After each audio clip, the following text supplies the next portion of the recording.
Chandramukhi movie ఒక real story అని మీకు తెలుసా? సినిమాలో చూపియని ఒక రియల్ ట్విస్ట్ ఈ వీడియో లాస్ట్ లో నేను చెప్పాను. ఇప్పటి నుంచి 600 years బ్యాక్ ఒక రాజు ఒక బీద కుటుంబానికి సంబంధించిన ఒక అమ్మాయి చంద్రముఖిని తన కోటకి తీసుకొస్తాడు. చంద్రముఖి చాలా బాగా నాట్యం చేసేదంట అండ్ అది రాజుకి చాలా ఇష్టం ఉండేది. అయితే చంద్రముఖి శశిధర్ అని ఒక అబ్బాయిని ప్రేమిస్తుంది. బట్ అది రాజుకి తెలిసిన తర్వాత రాజుకి అస్సలు ఇష్టం లేకుండా చంద్రముఖి అంటే రాజుకి ఎంత ఇష్టం ఉందంటే చంద్రముఖి నాట్యం ఇస్తున్న ఒక ఫోటోని బహుమతిగా ఇచ్చి ప్రపోజ్ చేస్తాడు. చంద్రముఖి అది చూసి చాలా భయపడుతుంది. ఎందుకంటే చంద్రముఖి ఆల్రెడీ శశిధర్ ని ప్రేమిస్తుంది కాబట్టి.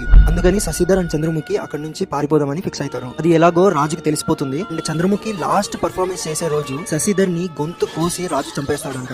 అది చూసిన చంద్రముఖి అక్కడే ఊపిరాడక నాట్యం వేస్తూ కళ్ళు తిరిగి పడిపోతుంది. ఆ తర్వాత చంద్రముఖి అదే కోటలో ఉరేసుకుని చనిపోతుంది. కానీ ట్విస్ట్ ఏంటంటే ఎప్పుడైతే చంద్రముఖి ఉరేసుకుని చనిపోతుందో చేతిలో ఒక చీటీ ఉంటుంది. ఆ చీటీలో ఏం రాస్తుందంటే రాజు చేసిన పనికి నేను పగ తీర్చుకుంటాను అని రాస్తుంది. కొద్ది రోజుల తర్వాతే ఆ రాజు ఎలా చనిపోయాడో ఎక్కడ చనిపోయాడో ఎవ్వరికీ తెలియదు.